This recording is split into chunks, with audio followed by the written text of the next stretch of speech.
I am consultant dietitian and nutritionist. इस वक्त मैं अली मेडिकल सेंटर इस्लामाबाद में अपनी प्रैक्टिस कर रही हूँ। मॉर्निंग टाइमिंग्स में सुबह 9 से 2 बजे तक, मंडे टू सैटरडे। इसके अलावा पिछले 10 साल से ऑनलाइन के जो पेशेंट्स हैं और जो क्लाइंट्स हैं जो नहीं आ सकते और अपनी जो बीमारी से रिलेटेड कोई बात नहीं क्लिनिक में कर सकते, वो ऑनलाइन भी कंसल्टेशन मुझसे ले रहे हैं और अल्हम्दुलिल्लाह अपने बहुत अच्छे से प्रॉब्लम्स को सॉर्ट आउट कर रहे हैं। जैसा कि हम बहुत मशहूर एक कहावत है कि you are what you eat, इससे साबित ये होता है कि हम वही होते हैं जो हम खाते हैं। जो हमारी ग़िज़ा और जो हमारी ग़िज़ाइयत होती है वही हम बनते हैं। हमारे बॉडी सेल्स कुछ अरसे के बाद टूटना शुरू हो जाते हैं और डीजेनरेट होकर नए बॉडी सेल्स बन जाते हैं और ये वहीं से बनते हैं। कहाँ से? हमारी खुराक से। जितना अच्छा हम खुराक का इस्तेमाल करेंगे, जितनी नेचुरल डाइट हम लेंगे, इतनी ही नेचुरल और ओरिजिनल हमारी पर्सनैलिटी और हमारी बॉडी होगी। और जितना ज़्यादा हम प्रोसेस फूड और जितने टॉक्सिन्स लेंगे, इतनी ही ज़्यादा हमारी बॉडी प्रोसेस चीज़ों से यानी आर्टिफिशियल फूड से ख़राब हो सकती है। इम्पॉर्टेंस ऑफ न्यूट्रिशन यहीं से साबित होती है कि चाहे किसी भी किस्म की आप किसी बीमारी में हैं या फिर नॉर्मल डे टू डे जो आपकी इंटेक है, चाहे वो बच्चे हों या बुज़ुर्ग हजरात हों या फिर किसी भी एज में, आपकी प्रॉपर न्यूट्रिशन, एक बैलेंस न्यूट्रिशन और एक हेल्दी न्यूट्रिशन बहुत ज़्यादा इंपॉर्टेंट है ताकि आप एक हेल्दी और एक नेचुरल और एक अच्छी ज़िंदगी गुजार सकें। अब हर बीमारी में जैसे कि कुछ लोगों को डायबिटीज़ होती है, कुछ को हाइपरटेंशन है, किसी का कोलेस्ट्रॉल ज़्यादा है, किसी का यूरिक एसिड ज़्यादा है। एक ही किस्म की खुराक हर तरह के मरीज़ और हर तरह के एज ग्रुप के बंदे की नहीं हो सकती। मुख्तलिफ़ बीमारियों में मुख्तलिफ़ किस्म की डिजीज़ के साथ में हमें खुराक को बैलेंस करना होता है। ये काम एक अच्छी डाइटिशियन या एक माहिर ग़िज़ायात ही आपको बता सकती हैं कि एक शुगर के मरीज़ को किस तरह की खुराक इस्तेमाल करनी चाहिए और उन चीज़ों को बेहतर तौर पर इस्तेमाल करके बहुत सारी चीज़ों से, और बहुत सारी चीज़ें ऐसी होती हैं जो आपके लिए फ़ायदेमंद होती हैं, पर यह सोचते हुए कि शायद ये चीज़ भी हमारे लिए नुकसानदेह है, हम बहुत सारी नेमतों से अपना मुंह मोड़ लेते हैं और उससे होता क्या है, बजाय फ़ायदे के हमें नुकसान होता चला जाता है। तो न्यूट्रिशन हर एज ग्रुप के हिसाब से, चाहे वो मर्द है, औरत है, बच्चा है, बुज़ुर्ग है और किस किस्म की उसको बीमारी है, उस हिसाब से न्यूट्रिशन डिफरेंट होती है। और इस चीज़ का तयन करना और अंदाज़ा करना बहुत ज़्यादा ज़रूरी है कि right nutrition in right amount at right time किस तरीके से इस्तेमाल की जानी चाहिए।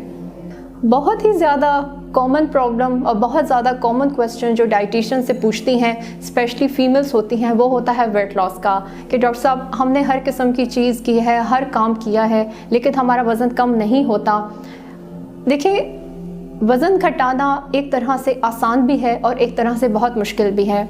90% लोग वो होते हैं जिनका वेट गेन अपनी इम्प्रॉपर लाइफस्टाइल या फिर अपने डाइटरी पैटर्न की वजह से होता है। उनके उसी डाइटरी पैटर्न को ठीक करके और लाइफस्टाइल को इम्प्रूव करके वज़न कम किया जा सकता है।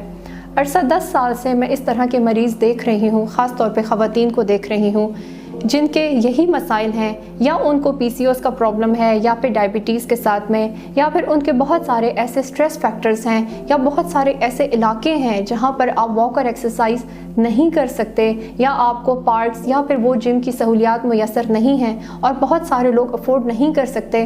उनकी हेल्प कर रही हूँ ताकि वो अपने मौजूदा रिसोर्सेज में रहते हुए अपने वज़न को घटा सकें। और जाहिर सी बात है, एक डेफिनेट बात है कि वज़न को कम करने से और घटाने से बहुत ज़्यादा बीमारियों का इलाज हो जाता है। कस्टमाइज्ड डाइट प्लान क्या होता है? देखिए, 2 तरह के प्लान होते हैं। आपको गूगल पे, इंटरनेट पे बहुत सारे ऐसे डाइट प्लान्स मिल जाएंगे जो कि आपके सैम्पल डाइट प्लान्स होते हैं। आप 1200 कैलोरी का डालें, 600 कैलोरी का डालें, 2000 कैलोरी का डालें, आपको 10,000 डाइट प्लान्स मिल जाएंगे। लेकिन वो कोई भी डाइट प्लान आपके हिसाब से नहीं है। हो सकता है आपका कोई ऐसा प्रॉब्लम हो, जैसे आप डायबिटिक भी हैं, आपका वज़न भी ज़्यादा है, आपका यूरिक एसिड भी ज़्यादा है और इसके अलावा आपका हाई कोलेस्ट्रोल भी है। अब आप ऐसा प्लान फॉलो कर रहे हैं जो इन तमाम चीज़ों को मद्देनज़र रखकर नहीं बनाया गया, तो वो चीज़ आपका कस्टमाइज प्लान नहीं होगा। कस्टमाइज प्लान एक टेलर्ड डाइट प्लान होता है। जिस तरह से आप अपने टेलर के पास जाते हैं, अपने बॉडी इंचेस कराते हैं और उस हिसाब से आपका प्रॉपर ड्रेस तैयार हो जाता है और वो आप पर बहुत अच्छे से फिट आ जाता है। टेलर्ड डाइट प्लान या कस्टमाइज्ड डाइट प्लान आपके लाइफस्टाइल, आपकी रूटीन, आपके एज ग्रुप और आपकी पसंद नापसंद को देखते हुए बनाया जाता है। और चूंकि ये आपके मुताबिक होता है, इसलिए आपका फॉलो करना आसान हो जाता है और जब आप फॉलो करते हैं तो फिर आपको रिजल्ट भी 100% मिलते हैं। بہت سارے لوگ ہم سے یہ کویسچن کرتے ہیں کہ مختلف بیماریوں میں کس طرح کی ڈائٹ ہونی چاہیے، اور اس کے علاوہ جو ڈفرینٹ قسم کے آپریشنز ہوتے ہیں، جو سرجریز ہوتی ہیں، جیسے کہ لائپوسیکشن ہو گیا، بیریٹرک سرجری ہو گئی، یا پھر ڈفرینٹ قسم کی چھوٹی بڑی جتنی بھی سرجریز ہوتی ہیں، اس کی ڈائٹ کیسی ہونی چاہیے، یہ بہت ویلڈ کویسچن ہے۔ آپ کی ڈائٹ اینڈ نیوٹریشن آپ کی بیماری میں مختلف ہوتی ہیں، اور اس کے علاوہ آپ کی کس نوعیت کا آپریشن ہے، چاہے وہ کوئی جنرل سرجری ہے، یا پھر کوئی آرتھوپیڈک سرجری ہے، یا پھر کوئی نیورو سرجری ہے، اس حساب سے آپ کی ڈائٹ بہت ڈفرینٹ ہوتی ہے، کیونکہ ہر سرجری میں آپ کی جو انٹیک ہے، چاہے وہ ریگولر ڈائٹ ہے یا لیکوڈ یا سافٹ ڈائٹ، وہ بہت ڈفرینٹ ہوتی ہے۔ آفٹر سرجری آپ کو بہت زیادہ اچھی کیلوریز اور بہت اچھی نیوٹریشن کی ضرورت ہوتی ہے۔ ایسے موقع پہ بہت بہترین جو آپ کی خوراک ہوگی، یقیناً اس کے ریزلٹس بھی بہت اچھے ہوں گے، اور آپ کی ریکوری میں بہت زیادہ اس سے ہیلپ ہو جائے گی۔ نیچرل فوڈ اور پروسیسڈ فوڈ میں بہت فرق ہے۔ نیچرل فوڈ وہ ہے جیسے کہ ہم فروٹس، ویجیٹیبلز یا وہ تمام آرگینک چیزیں جو ہم ڈیلی روٹین پہ خالص طور پر استعمال کرتے ہیں، بنسبت اس کے جو پروسیس فوڈ ہے جس میں تمام ایکسپائری ڈیٹس آ جاتی ہیں، یا ڈبے میں بند، پیکیجنگ میں بند جتنی بھی چیزیں ہیں، یا پھر ہمارا موسٹلی جو جنک فوڈ ہے، فاسٹ فوڈ ہے، یہ وہ تمام چیزیں پروسیس ہو کے جو ہمارے پاس آتی ہیں، وہ پروسیس فوڈ ہے۔